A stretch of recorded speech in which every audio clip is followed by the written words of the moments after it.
Para a casa de Israel já não haverá espinho que a pique, nem ferrão que cause dor, entre todos os vizinhos que a trataram com desprezo, e saberão que eu sou o Senhor Deus.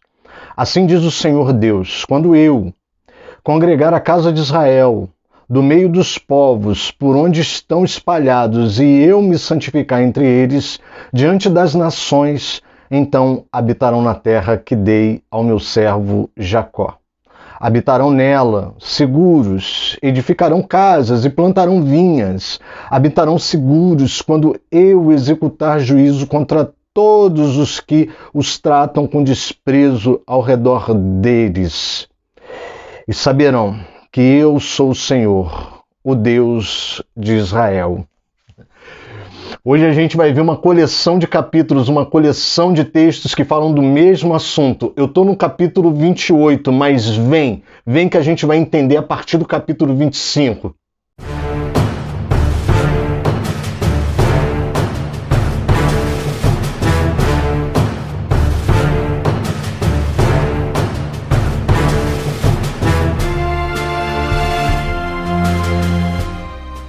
Graça e paz, queridos. Pastor Alexandre aqui de volta. E hoje a gente está trazendo o episódio de número 23 de Estudos e Confrontos do livro de Ezequiel, do profeta Ezequiel. Amém, querido? Estamos caminhando e hoje, para não te assustar, a gente vai fazer um resumo, mas calma que eu vou te explicar, tá bom? Se você é novo por aqui, tem problema não. Eu vou colocar uma bolinha, um card aqui em cima. Essa bolinha ela vai aparecer ali, naquele canto ali, Você clica naquela bolinha, que aí o YouTube vai te levar lá para o canal do Ministério Caminhos. E lá no canal do Ministério Caminhos você vai poder assistir os 22 episódios que tem antes desse aqui. Amém, querido? É bom você assistir todos os episódios, tá? Os 22 episódios e também assistir o sonho, né? Falar sobre o sonho que me motivou a fazer a série de estudos e confrontos. Amém, querido? E hoje para a gente começar bem, eu preciso que você leia pelo menos do capítulo 25 ao capítulo 28.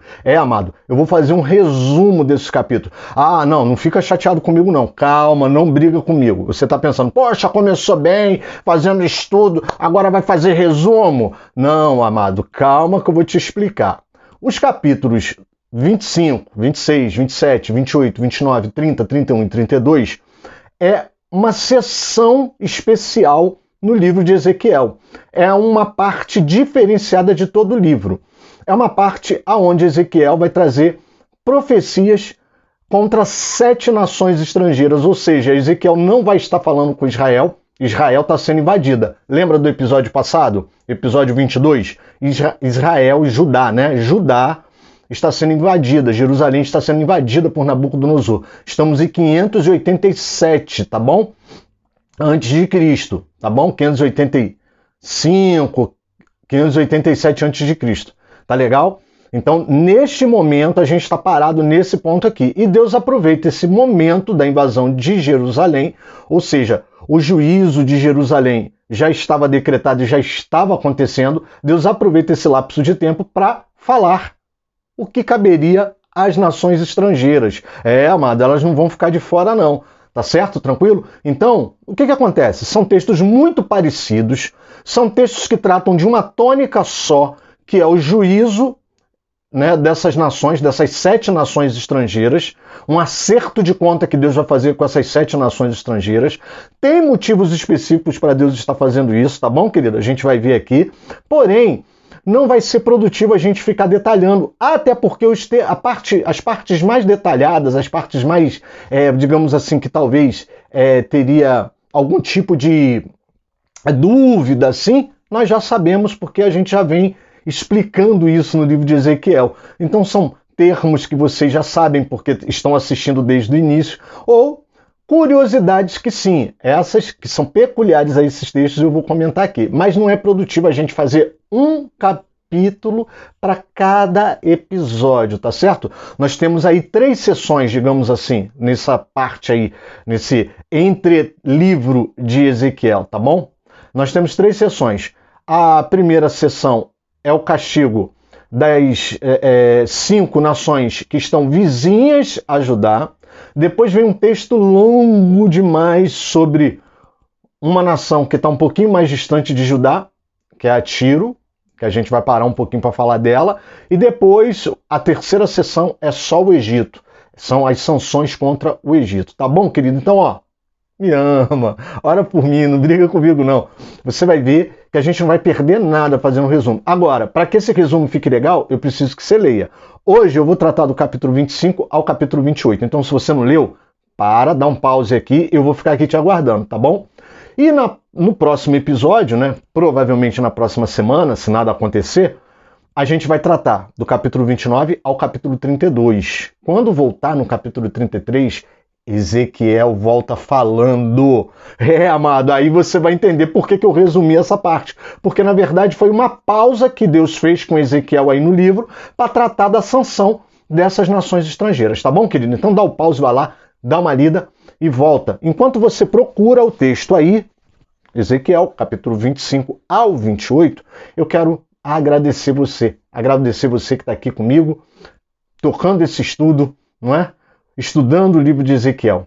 Deus colocou no meu coração essa série de estudos e confrontos, sempre para trazer um livro que vai ser estudado.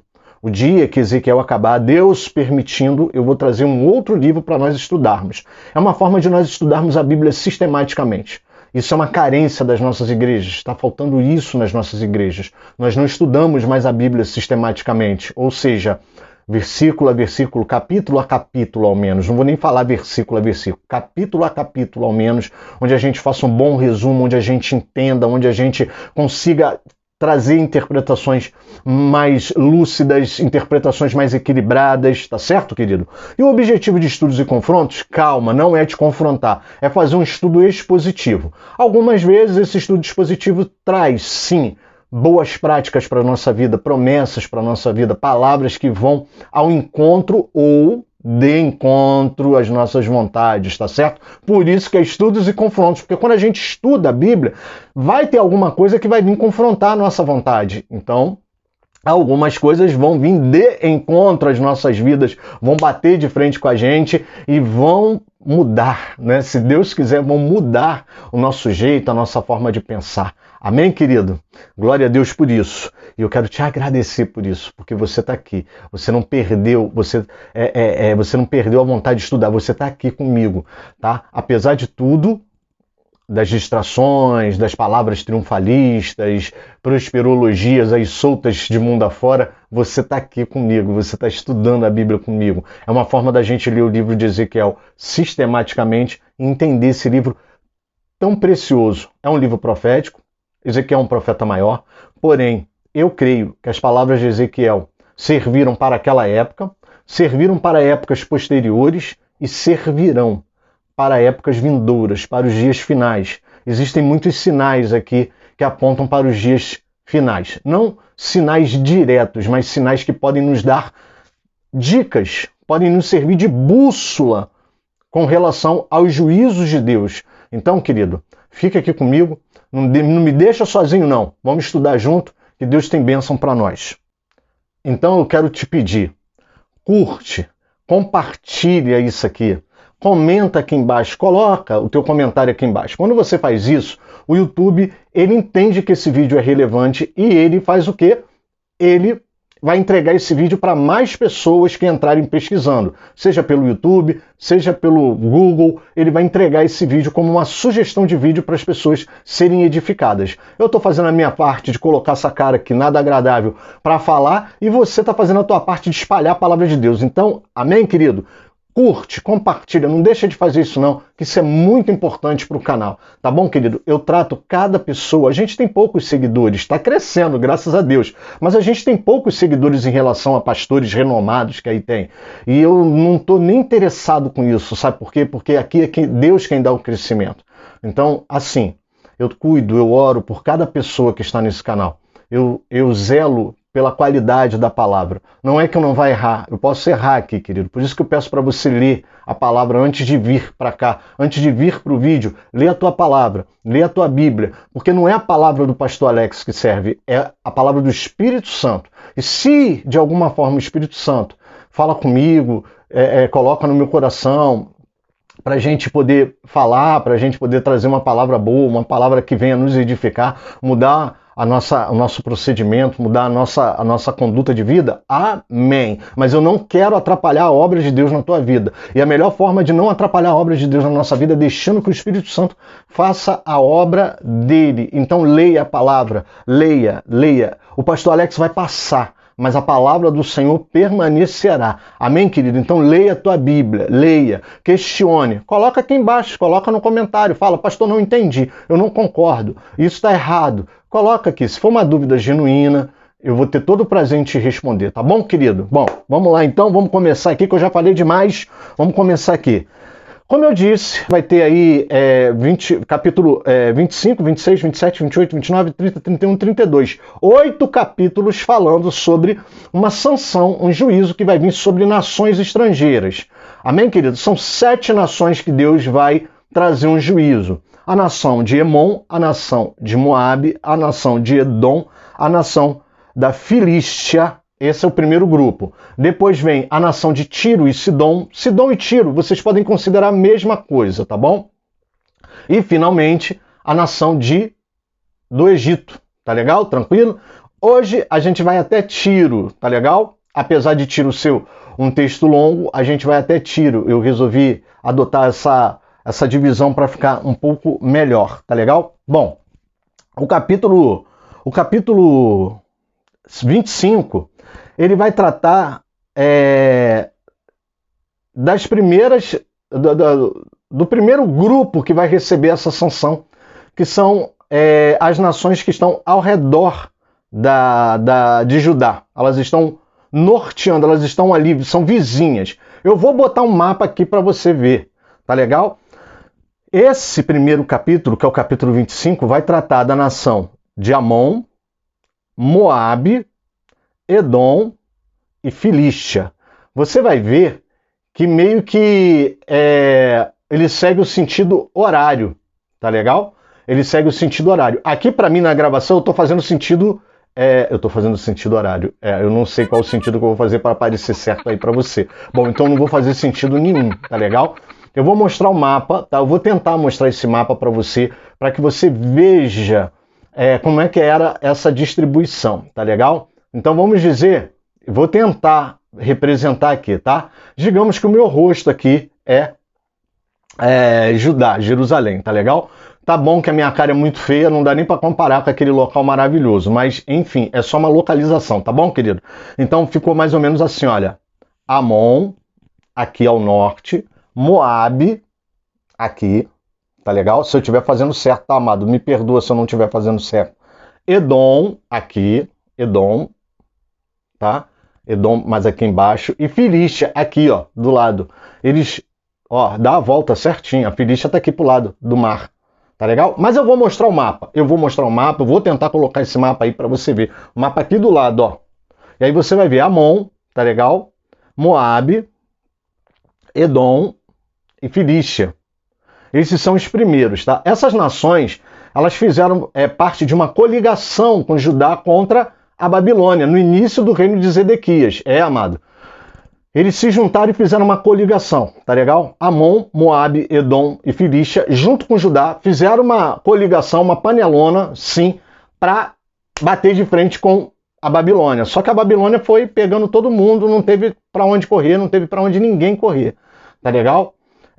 Então, um dos motivos bases para esse castigo, eu não gosto de falar a palavra castigo, mas tudo bem, para esse juízo que Deus está trazendo para essas nações, foi essa coligação aí, essa coligação que eles fizeram, e no final todo mundo correu e deixou Judá sozinho.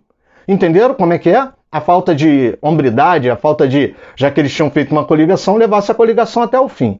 Tá legal? Do verso 1 ao verso 7 do capítulo 25, a gente vai encontrar a profecia contra Amon. Tá legal? Primeiro motivo, parece brincadeira, né, amado? Primeiro motivo está no versículo 3, tá legal? Eles falaram, bem feito, eles falaram bem feito para ajudar, bem feito, só que eles estavam juntos, vocês entendem? Eles falaram bem feito. O segundo motivo é que eles bateram palma com alegria no exílio, tá? De Judá, de Israel, de Judá, no verso 6. Qual vai ser o juízo que Deus vai trazer? nômades irão morar no meio deles e usufruir da terra deles. Então, Amon vai perder o domínio da sua terra para nômades. Não havia coisa pior de acontecer do que isso. Por quê, amado? Porque os nômades, eles não tinham domínio sobre a terra, até porque como é que eles vão ter domínio se eles eram nômades? Ou seja, nômades eram os povos que não se estabeleciam num lugar só. Eles peregrinavam por vários lugares. Pois é, amado, Amon vai perder o domínio da sua terra para nômades. Os estudiosos vão dizer que esses nômades são oriundos, né, de Babilônia, ou seja, são nômades que não vivem na Babilônia, mas ficam peregrinando, ficam andando. Na verdade, amado, como a Babilônia ela era um conjunto de lugares, era um império que já dominava alguns lugares há muito tempo, é muito prático falar que esses caras, esses nômades, eram babilônicos, caldeus, vamos dizer assim, seria a forma mais correta de chamá-los, tá legal? Porque eles pertenciam às províncias ao redor da Babilônia. Então, eles vão chegar e vão habitar no meio de Amon e vão tirar todo o proveito da terra, né? Verso 7 está isso lá, tá? E eles serão, Amon será acabada. No verso 7 Deus fala que vai acabar. Os nômades, né? O juízo que Deus está trazendo está no verso 4, tá legal? E Deus está dizendo, vou acabar com eles no verso 7. Por quê, amado? Porque Amon disse bem feito para por ocasião do exílio, tá? Disse bem feito e bateu palmas. Aí você deve estar se perguntando, mas pastor, nesse momento, não é Jerusalém que está sendo invadida por Nabucodonosor? Como é que eles falaram bem feito e bateram palma? É, amado, mas você tem que lembrar que esse aqui é o terceiro exílio. O primeiro foi 605, quando levou Daniel. O segundo foi 597, aí entrou o grupo de Jeremias, e agora a gente está no grupo de 587, que é a invasão de Jerusalém mesmo, a capital. Até então os exílios eles tinham tomado as circunvizinhanças de Judá, de Jerusalém. Eles não tinham invadido, eles não viram a necessidade de acabar com o complexo governamental. Jerusalém era o complexo governamental, Judá, a capital. Eles não viram, porque eles tinham ali uma aliança vassala. Já expliquei isso aqui. Zedequias foi colocado no lugar de Joaquim. Joaquim foi levado para a Babilônia. Zedequias ficou ali no lugar, porque era um rei de confiança da Babilônia, mas depois ele vai provar que não. A gente falou isso nos episódios aí passados. Ele vai trair a confiança de Nabucodonosor. Só que com isso ele está traindo a ordem de Deus. Como Deus havia colocado Nabucodonosor para dominar sobre as nações, ele estava fazendo uma traição não diretamente contra Nabucodonosor, ou melhor, vamos explicar isso aqui melhor. Diretamente ele estava indo contra o reino babilônico, o império babilônico, mas pior do que isso, ele estava indo contra uma ordem de Deus, era um plano de Deus e todo esse juízo viesse. Por isso que Deus em 587, que agora nesse ponto que nós estamos, ele está invadindo Jerusalém. Então, Amon deve ter batido palma, falado bem feito, nos exílios anteriores, tá legal? Nos exílios anteriores. E agora, como Deus está meio que findando toda a parte de juízo de Judá, vai acabar aqui nesse terceiro exílio, né, que vai durar aí cerca de 70 anos, mais ou menos, aproximadamente, Deus agora vai resolver a conta com todo mundo, vai fechar o boleto de todo mundo que está com o CPF cheio, chegou a hora de dar uma esvaziada nesse CPF. Tá legal, amado? Tranquilo? Vamos dar continuidade aqui. Verso 8 a 11, é contra Moabe. Aí já é contra Moabe. Motivo, menosprezo a casa de Judá, né, e como qualquer outra nação, né, ou seja, Moabe, ele menosprezava. Moabe menosprezava. Na verdade, Moabe já traz uma conta antiga com Deus. O CPF de Moabe é lotado.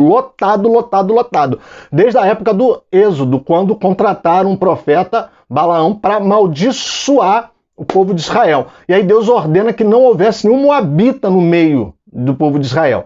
Mas Israel não foi tão contundente na sua tarefa, no seu dever de casa de expulsar as nações estrangeiras do seu meio, lá no livro de Juízes, permitiu isso aí, e aí os moabitas ficaram ali, tá certo?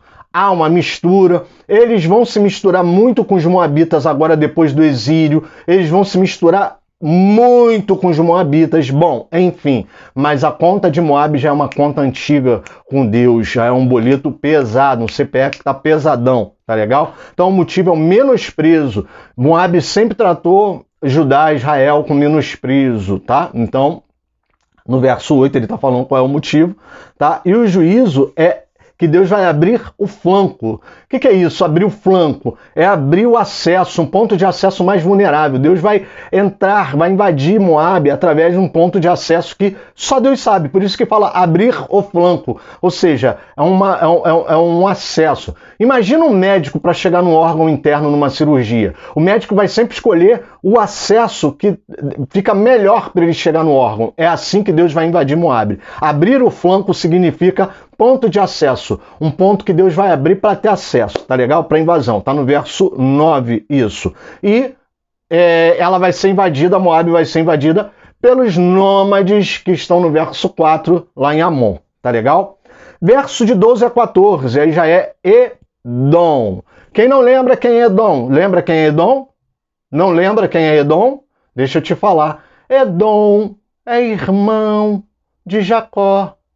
Edom é a galera de Esaú. Edom é o povo de Esaú. Boleto cheio também. Boleto cheio também. Os edomitas, apesar de serem próximos de Jacó, seriam os irmãos, porque eram originados, né? Eram originários de Esaú, mas eles estão com o boletim cheio também. Motivo: se tornou vingativo, extremamente vingativo. Verso 12, tá legal? E a gente vai encontrar diversas vezes na Bíblia Deus prometendo a Edom um probleminha com eles. Por quê? Porque eles eram próximos, não eram para ter esse volume de problemas com Israel, né? Então, olha, Salmo 137, 7, para você anotar aí, para você pegar depois, tá legal? Salmo 137, 7, Jeremias 49, 7, Lamentações de Jeremias, capítulo 4, 21 a 22. Tá legal? Tranquilo? Beleza? Bom, juízo deles. Deus diz que vai exterminá-los, desde Temã até Dedã. A gente imagina que Temã até Dedã são as extremidades de Edom, tá legal? São as extremidades de Edom, verso 13, tá legal? Tranquilo? Então Deus diz que vai exterminar Edom. Tá legal? Tranquilo? Verso do 15 ao 17 já vai tratar da Filístia. Agora a gente está do lado das águas, do lado do litoral, né? A gente sabe que apesar de não ser tão distante Jerusalém e Judá do litoral, havia os filisteus que separavam eles do mar, tá legal? Tranquilo? E isso era um problema para Israel. Isso era um problema para Israel. Quando eu falo, na leitura que eu li, que eu fiz aqui na introdução, que eu digo que não haverá mais espinhos, não haverá mais ferrões. O espinho, gente, ele vai sempre tratar de algo que incomoda a gente. O espinho vai sempre tratar de algo que está sempre machucando a nossa carne. Você não pode mexer, você não pode pisar. Quando o espinho é no pé, na mão, você pegar alguma coisa e o espinho está ali, machuca, dói. Aquilo vai sempre ser um objeto de lembrança, vai ser um objeto impeditivo da tua caminhada, da tua ação. Por isso que essas nações, quando Deus diz que está resolvendo o boleto delas, é para tirar o espinho, sim, que fere Israel. E a gente vai ver Deus falando desse espinho na vida de Paulo, porque eu vou trazer uma aplicação prática para a nossa vida, tá legal? Tranquilo? Então, segura um pouquinho aí. Os filisteus, eles ficavam ali, no intervalo entre Jerusalém e o mar. Então, eles sempre estavam impedindo, eles sempre estavam, de alguma forma, ali criando problema com Judá, com Jerusalém. E o pior, tá, querido? Haviam duas cidades, tá? Além da Filístia, que ficava centralizada, concentrada aqui perto do litoral. Eu estou fazendo a direção aqui, amado, mas eu não sei se está certa a direção que eu estou fazendo com a minha mão, tá? O que acontece, tá, querido? Haviam outras cidades que ficavam aqui, ó, do outro lado. Se eu sou aqui em Jerusalém, haviam cidades da Filístia, cidades com filisteus de um lado e cidade de filisteu de outro, perto do mar. Qual era a desculpa? A gente tem que atravessar para ir falar com o pessoal do outro lado do litoral. A gente está trazendo mercadoria do litoral para o interior. Amado, esse trânsito aí, esse vai e volta, sempre foi um problema na vida de Judá, na vida de Jerusalém. Ou seja, a presença da Filístia, a presença dos filisteus no meio do povo sempre foi uma coisa real. Então, e essa prática de ir para lá e para cá, e para lá e para cá, atrapalhava bastante, tá legal? Então, assim, motivos do juízo da Filístia são vingativos, muito vingativos, e agiram com desprezo e inimizade sem fim. Agora, querido, antes da gente fechar essas 4 primeiras nações aqui, deixa eu te falar uma coisa. Todos esses motivos que eu listei aqui, tem como esse pessoal ter feito parte de uma coligação, de uma panelona junto com Judá contra Babilônia? Pois fizeram. Então era meio que dormir com o inimigo, né? Já parou para pensar nisso? Judá estava dormindo com o inimigo, ou seja, fazia alianças com gente que não prestava, gente que queria o mal de Judá. A gente vai ver isso melhor explicado quando chegar em Tiro. Tá legal? Tranquilo? Bom, então o motivo é que eram vingativos, tá? Verso 15, e eles agiram com inimizade, ou seja, quando Deus fala que agiram com inimizade, provavelmente Deus está querendo dizer o seguinte, que eles não foram leais. Em algum momento Judá precisou deles, eles agiram como inimigo, mesmo tendo uma aliança com Judá. Isso não poderia acontecer. Juízo, invasão pela área costeira do mar, tá legal? Os queretitas, né? Os queretitas, que eram da Filístia, seriam invadidos, tá legal? Sofonias, capítulo 2, verso 5, o juízo, né? O motivo está no verso 15, daí do capítulo 25 de Ezequiel, e o juízo está no verso 16. A referência dos queretitas está em Sofonias, capítulo 2, 5, verso 5. Tá bom, querido? Então, com isso aqui a gente vê essas 4 primeiras nações. Quando Deus entrega primeiro para Ezequiel a palavra dessas 4 primeiras nações, porque Deus é um Deus extremamente organizado e geográfico. São as 4 nações que estão ao redor. Agora Deus vai para os vizinhos mais distantes que estavam fazendo parte dessa coligação. Capítulo 26, a gente começa a falar agora de Tiro. Tá legal? Mas antes de eu falar de Tiro, porque eu vou tratar de um assunto aqui específico em Tiro, eu quero trazer uma aplicação prática para a nossa vida.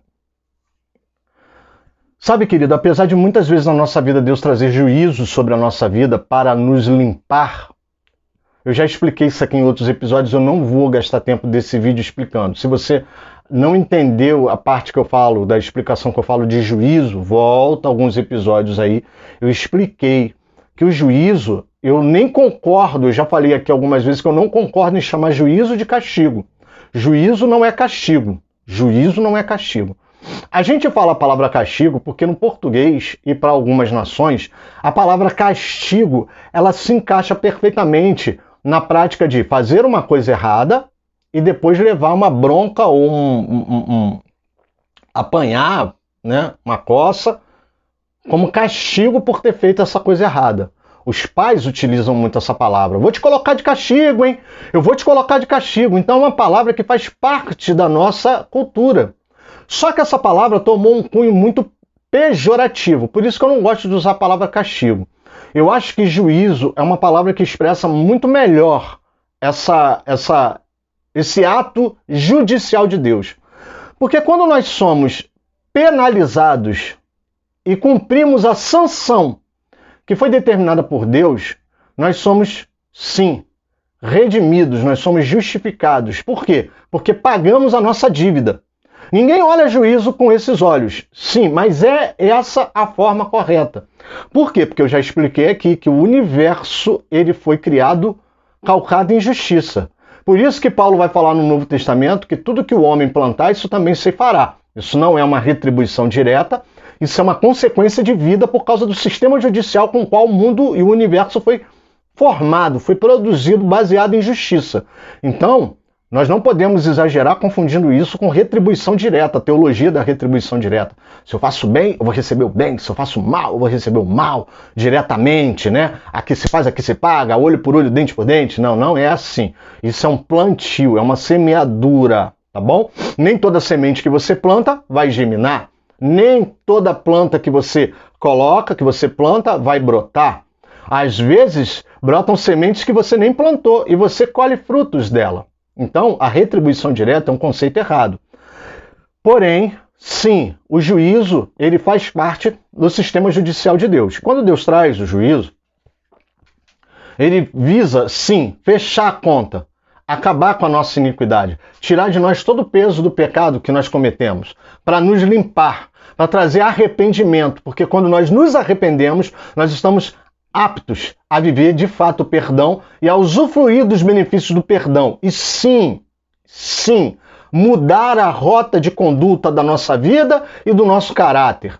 Por causa da nossa natureza pecaminosa, é impossível que a gente consiga mudar a rota da nossa vida sem algo que venha nos tirar da zona de conforto. Nós precisamos sempre de um empurrãozinho de Deus. Até para nos arrependermos, nós precisamos de um empurrãozinho de Deus. Precisamos que Ele venha com seu juízo. Para alguns, esse juízo vai vir de forma mais leve. Para outros, esse juízo vai vir de forma mais pesada. E isso sim tem a ver com as consequências daquilo que eu cavei, do pecado que eu cavei. O que eu quero dizer com isso tudo? Eu quero dizer para você que, independente de Deus trazer juízo sobre a nossa vida, Ele me ama, Ele te ama. Deus nos ama. Leia Hebreus capítulo 12. Leia Hebreus capítulo 12. Deus só corrige a quem Ele ama. O juízo está ligado à correção, por isso que eu não gosto de usar a palavra castigo. O juízo ele vem para corrigir a nossa rota. Como a nossa natureza é pecaminosa, o nosso natural é permanecer no pecado. O nosso natural é permanecer fazendo as coisas que desagradam a Deus. E tudo aquilo que desagrada a Deus causa um afastamento da presença de Deus, da nossa presença. Porque Deus não quer viver distante de nós, e Deus é quem nos busca, Deus é quem nos escolhe. Não somos nós que escolhemos Deus, não somos nós que, por livre e espontânea vontade, achamos, hoje eu acordei com uma vontade de servir a Deus. Não. A nossa natureza pecaminosa sempre vai dizer que nós não devemos orar, que nós não devemos ler a Bíblia, vai dizer que o vídeo de Ezequiel é longo e que você não precisa ficar tanto tempo aqui, que eu falo demais. A nossa natureza pecaminosa, ela vai dizer sempre que, para que você vai ficar parado na frente desse vídeo? Tanto tempo, quase 1 hora de vídeo, sai daí, isso não presta para nada, não está agregando nada. Isso é a nossa natureza pecaminosa. Da mesma forma que ela fala desse vídeo, que realmente é só um vídeo, eu não tenho nada de especial para entregar a vocês, porque tudo está na palavra de Deus, mas é a mesma forma que ela age na nossa oração. A gente não tem vontade de orar, o joelho dói quando a gente está orando, a gente sai daquela posição rápida, a gente não desabafa com Deus tudo aquilo que nós deveríamos desabafar. Não que a oração de joelho seja a única que preste, não. Se nós orarmos sentados, às vezes nós cochilamos. Se nós orarmos deitados, às vezes nós dormimos. Se nós orarmos em pé, nós acabamos a oração rápida porque nos incomoda. Para muitas coisas nós temos muita disposição, mas para as coisas de Deus nós não temos tanta disposição. Por quê? Por causa da nossa natureza pecaminosa. A nossa natureza pecaminosa, ela nos predispõe a fazer aquilo que é errado, aquilo que não é bom. E aí como é que Deus nos tira dessa rota de pecado, de natureza pecaminosa? Deus tem que vir com ações que para a nossa natureza pecaminosa parecem violentas, parecem que vai doer, parece que vão nos matar, parece que vai acabar conosco. Sim, é a forma que Deus tem de nos tirar da zona de conforto, para mostrar que as coisas não estão bem, que as coisas não são boas, que o que nós praticamos não é bom, e que sim, que as minhas fontes não têm que estar do meu entendimento do que eu sinto da minha alma, mas sim Deus. As nossas fontes, a minha e a sua fonte, elas têm que vir de Deus. Então, por isso, Deus sempre vai vir com juízo para nos sacudir, para nos balançar, para nos dar um saculejo e falar: você está na rota errada, sai daí, vem para cá. E aí, através de uma atitude de arrependimento, produzida no meu coração através da iniciativa de Deus em me trazer o juízo, é que eu consigo caminhar na direção de Deus, caminhar com Deus. Amém, querido? Glórias a Deus por isso. Então, eu quero te falar uma coisa. Não é porque Deus está trazendo juízo sobre as nossas vidas que Ele vai deixar os nossos inimigos tripudiarem sobre as nossas vidas. Não. Aqueles que levantaram a língua contra ti em juízo, o Senhor cuidará delas, o Senhor as condenará. Na manhã de hoje eu orava pela minha vida, pela da minha família e por cada um dos meus seguidores, pedindo: Deus, faz juízo a todas as línguas condenatórias, a todas as línguas que ousaram contra nós em juízo. Eu nem quero condená-las, eu entrego nas mãos de Deus, que Deus as condene. Por quê? Porque todos esses sinais aqui, de Amon, Moabe, Edom e Filístia, é exatamente as características das pessoas que andam comigo e com você. Talvez você ainda não tenha enxergado, mas tem gente que anda comigo e com você, que não estão do nosso lado. Até fizeram uma coligação conosco. Até fizeram alianças conosco, dizendo que nós enfrentaríamos o inimigo comum. Mas na hora que acontece algo conosco, na hora em que vem um juízo sobre a nossa vida, são os primeiros a falar bem feito. São os primeiros a tomar o juízo que veio sobre nós como vingança da sua própria parte. São os primeiros a nos menosprezarem, a passar e não falar conosco. São os primeiros a dizer que se nós passamos por isso é porque nós merecemos. Então cuidado. Cuidado com quem você escolhe para andar do seu lado. Cuidado com quem você faz coligação. Cuidado com quem você faz aliança. Cuidado. Eu não sei com quem que eu estou falando essa palavra, mas cuidado com quem você se mete. Nem todo mundo que diz ser seu amigo é de fato seu amigo. Nem todo mundo com quem você cria coligação é de fato alguém de confiança para criar coligação.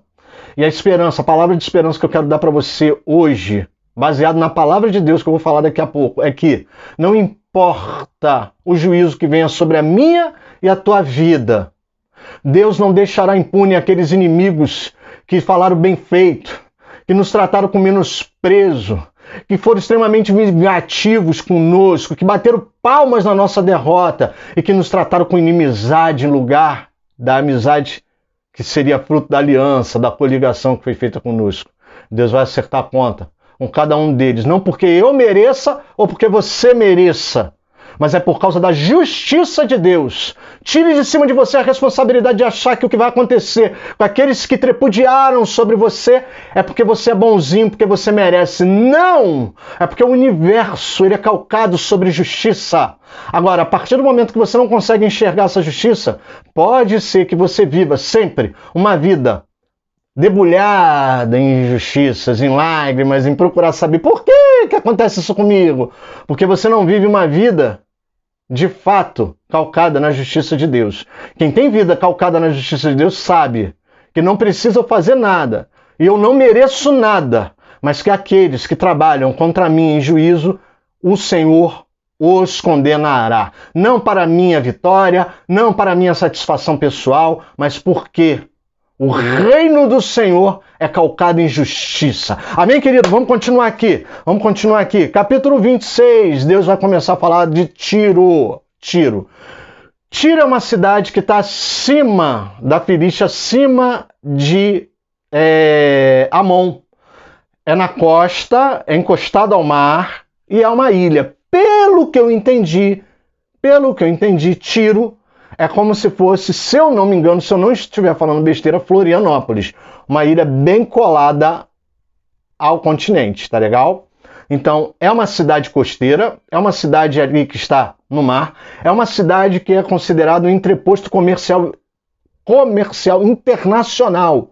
Entreposto comercial internacional importantíssimo, tá legal? Tranquilo? Eles faziam negócios com a Arábia, faziam negócios com a Espanha, tá certo? Tarsis, né, no caso aí, eles faziam negócios, eles eram entreposto ali, ou seja, eles estavam numa localidade estratégica, um mar propício para isso, então eles recebiam nos seus portos muita matéria-prima e eles também exportavam matérias que eles conseguiam dos seus vizinhos, inclusive Judá, tá legal? Tranquilo? Então, no capítulo 26, o foco é o reino de Tiro. É o reino de Tiro, no capítulo 26. Né? O motivo de Tiro receber aí esse juízo é que Deus alega, Deus afirma no verso 2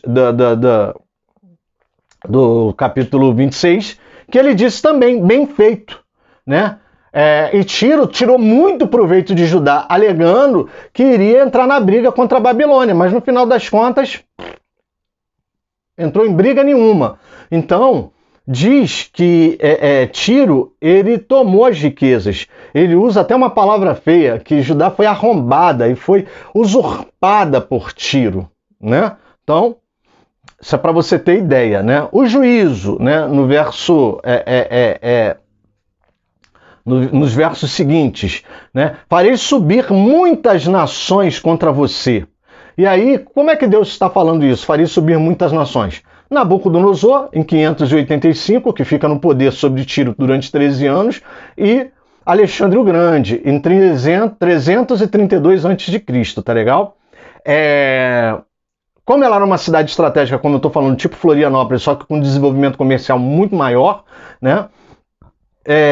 Deus vai dizer que vai deixar eles no meio do mar, à deriva. E vai dizer que essa cidade só vai servir para lavar as redes dos pescadores. Ou seja, é como se Deus estivesse falando assim: hoje vocês têm portos, vocês importam, vocês exportam, mas daqui a um tempo, depois que eu destruir vocês, isso aí que vocês têm, todo esse entreposto comercial internacional, todo esse desenvolvimento logístico que vocês criaram, todo esse desenvolvimento comercial que vocês têm, só vai servir para lavar as redes dos pescadores. É muita humilhação, né, amado? É o juízo de Deus vindo sobre eles, tá certo? Tranquilo?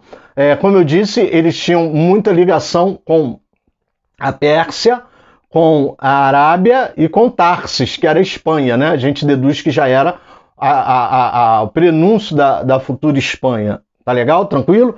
Então, veja que Deus é tremendo, né? Deus ele vai dizer que você vai ser invadido por muitas nações. Então a gente vê a invasão de Nabucodonosor em 585. Nabucodonosor faz de Tiro uma cidade vassala, escrava, durante 13 anos. E depois, em 332 a.C., por Alexandre o Grande. Né? Então, a gente vai ver que, durante, amado, essa história, ela foi invadida várias vezes, diversas vezes, tá legal? O capítulo 26, amado, o capítulo 27, desculpa, desse compêndio aí de profecias, vai tratar de uma lamentação sobre Tiro, sobre o reino de Tiro, sobre a cidade de Tiro. Né? É bom a gente dividir. Capítulo 26 está falando do reino da cidade de Tiro, capítulo 27 é uma lamentação. Por quê? Deus não tem prazer em destruir o desenvolvimento comercial. Para Deus, sempre esteve nos planos de Deus o crescei-vos e multiplicai-vos. Sempre esteve nos planos de Deus o desenvolvimento econômico. Sempre esteve nos planos de Deus o desenvolvimento cultural.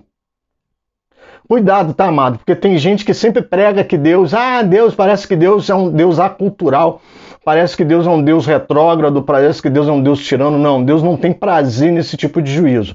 Mas, como eu expliquei, a natureza pecaminosa das cidades, dos homens, dos seres humanos, faz com que Deus use de forma violenta para poder tirá-los da zona de conforto, para trazer arrependimento nesses juízos. Tá legal? Então, no capítulo 27, é uma lamentação comercial. Se você vai ler aí, no capítulo 27, a gente chama de ladainha, uma ladainha comercial. Por quê? Porque Deus vai falar das riquezas, vai falar das negociações, vai falar do mercado marítimo, Deus vai falar de várias coisas no capítulo 27. E como eu disse a vocês, não vale a pena a gente trazer para cá, para detalhar, porque são coisas que nós já entendemos, nós já sabemos interpretar e que, de certa forma, não vai acrescentar o nosso estudo, que é falar de Israel. Aqui está falando de Tiro e é uma lamentação.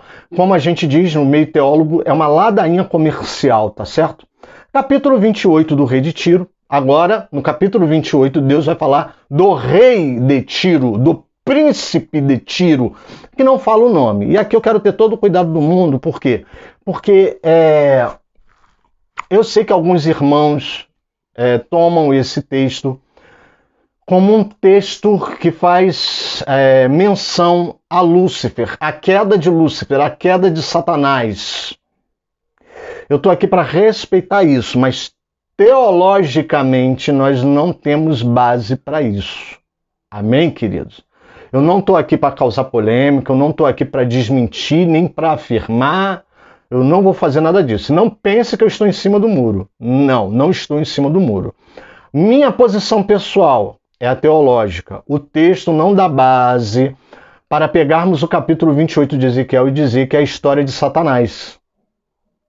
Porque tem alguns irmãos que pegam esse texto do capítulo 28 e diz que o capítulo 28 de Ezequiel é um capítulo de revelação que fala a história de Satanás. Calma.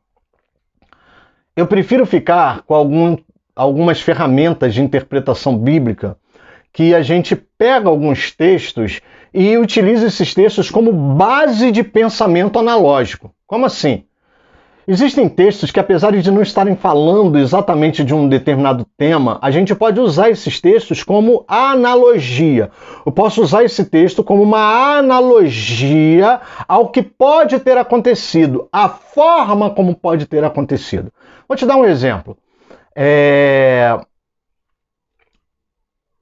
Eu posso pegar o texto do Novo Testamento, posso pegar o texto que fala que Deus escolhe as coisas loucas desse mundo para confundir as sábias, e posso usar esse texto como analogia na vida de uma pessoa, dizendo, por exemplo, que quando Deus escolheu, quando uma pessoa que parece não ter condições, aparentemente não tem condições, e parece que aquela pessoa tem uma grande bênção, tem um grande desenvolvimento, e agora essa pessoa tem uma vida diferenciada e que ela salta aos olhos, algo aconteceu, a vida parece que virou.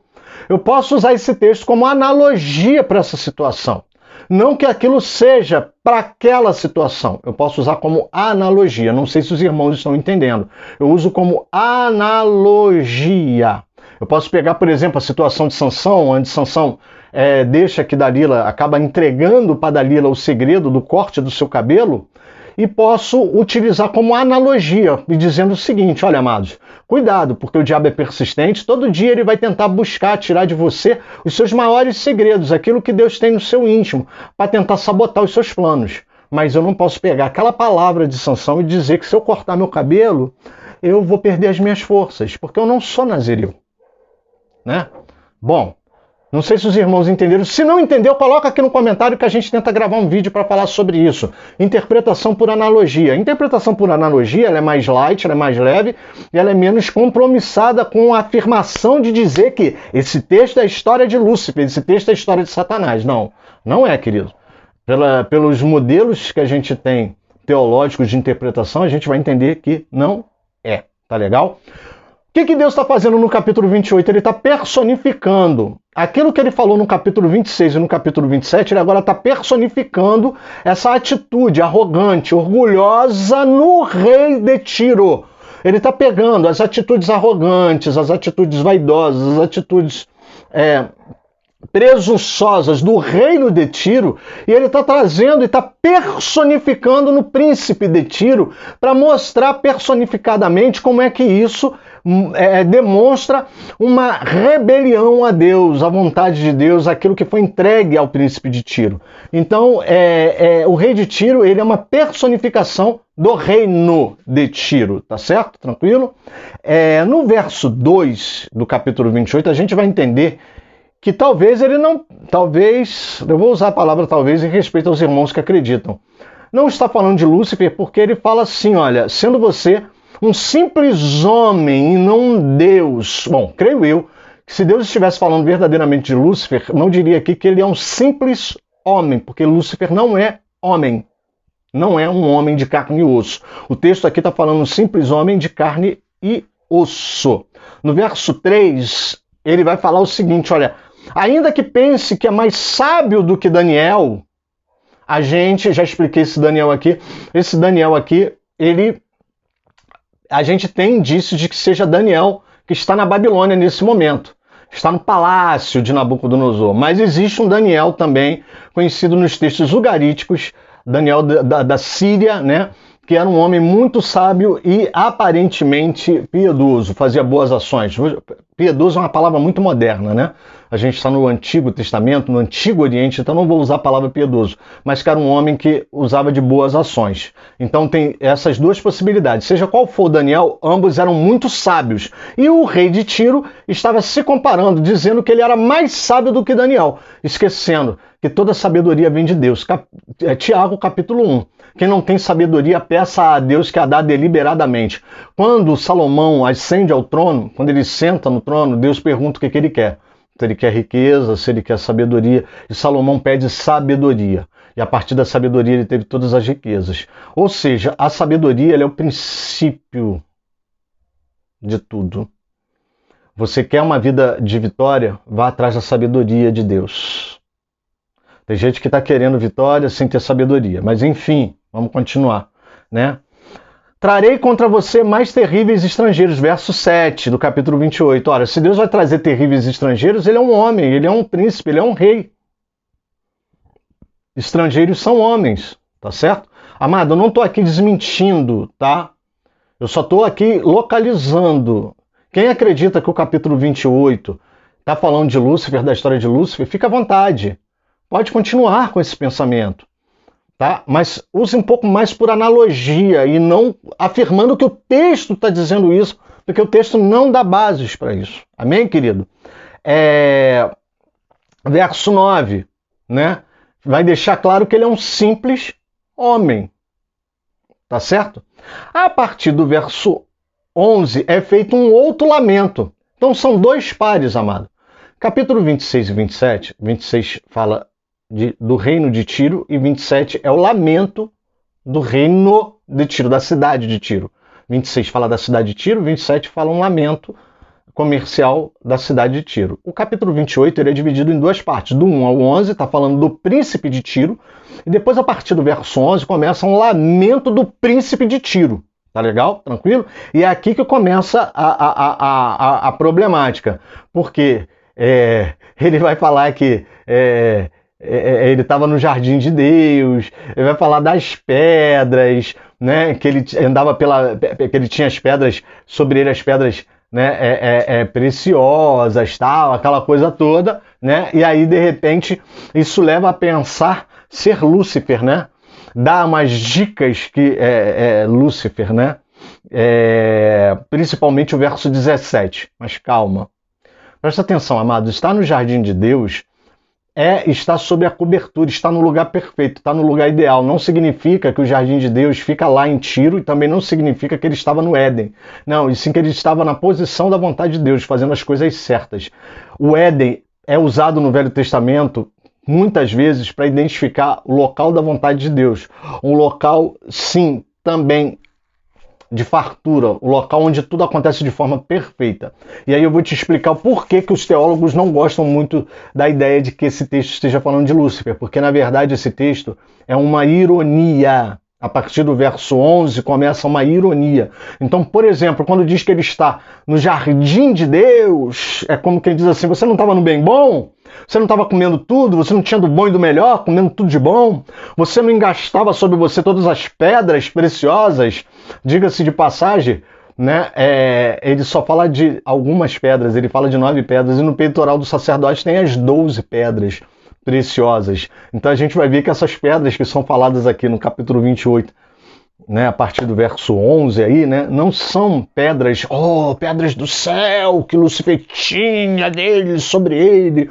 Não, eu também não estou fazendo pouco caso, pelo amor de Deus, tá, amado? Eu não estou fazendo pouco caso de quem acreditou até a data de hoje que esse texto estava falando de Lúcifer.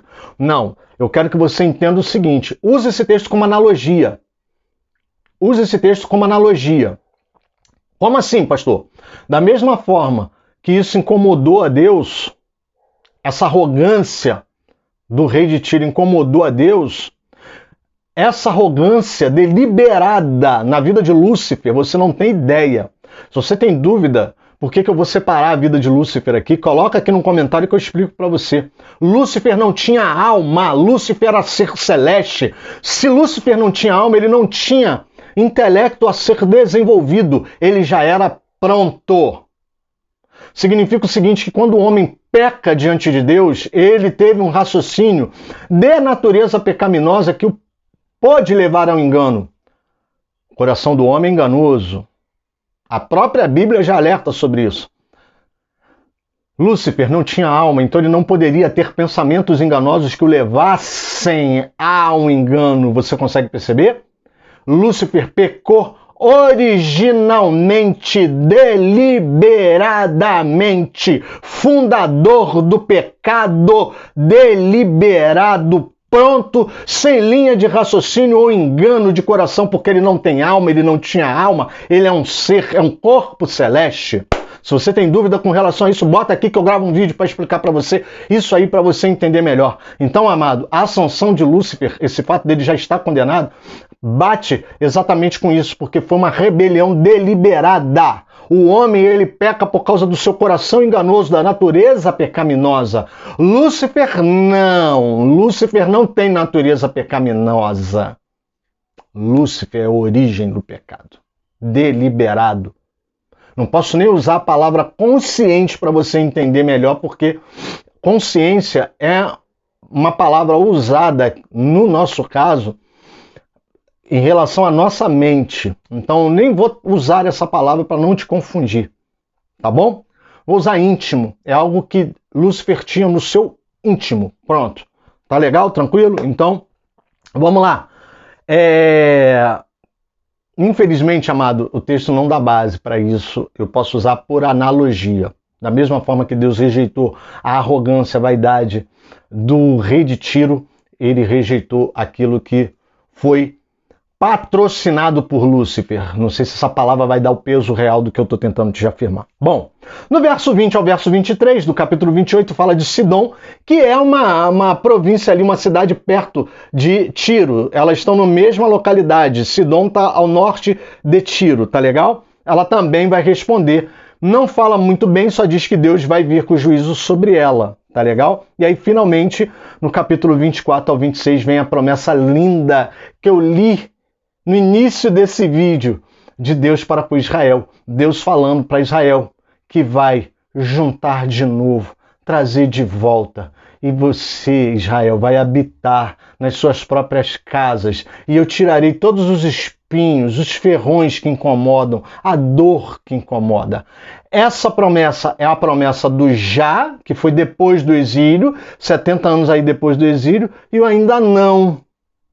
Porque nós estamos aguardando essa promessa também no final de todas as coisas. Eu quero encerrar esse vídeo que ficou um pouquinho longo, eu te peço desculpas, porque a gente resumiu aqui 4 capítulos. Eu te peço desculpas por ter ficado longo, mas eu quero te dizer que ainda que Deus traga o juízo sobre nós, ainda que Deus nos corrija, ainda que Deus nos castigue, se você preferir usar a palavra castigo, que eu não gosto, mas ainda que você ache que Deus nos castigou, ainda que você ache isso, Deus nos criou para sermos eternos. Por isso, todo juízo para Deus é simplesmente uma sanção momentânea e transitória. Porque o plano real de Deus, e é o plano que Ele quer que nasça no meu coração e no seu coração, é o plano da eternidade. Ou seja, não é um juízo passageiro transitório que vai tirar o amor que devemos sentir por Deus, que vai nos alimentar a viver a eternidade com Ele, amando Ele como Ele nos amou, porque nós não podemos amar por nós mesmos, porque tudo que nós temos vem dEle.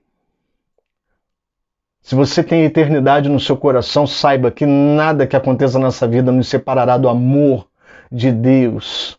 Deus aqui está prometendo para Israel que vai congregar eles de novo, vai juntar eles, cada um vai morar na sua casa, que vai tirar os espinhos. Amado, por pior que seja o momento que você está passando, por pior que seja o momento de tristeza, por pior que seja o momento que veio sobre sua vida, Deus vai te trazer de volta ao lugar da tua segurança e vai tirar os espinhos da sua carne, aquilo que incomoda, aquilo que dói, aquilo que causa inflamação, aquilo que te impede de caminhar, que te impede de praticar. Deus vai tirar da sua vida. E nós vamos viver com Deus paz e segurança. Ele enxugará do nosso rosto toda lágrima. Ele não vai nos impedir de chorar, mas vai nos enxugar todas as lágrimas. Amém, querido? Não me esquece não, ora pela minha vida, é muito difícil, passei tão mal hoje para gravar esse episódio. Continua comigo aqui, semana que vem a gente vem para o episódio 24, resumo do capítulo 29 ao 32, livro Profecia contra o Egito. Tá bom, querido? Não me abandona não, me ama, tá bom, querido? Fica com Jesus, amado.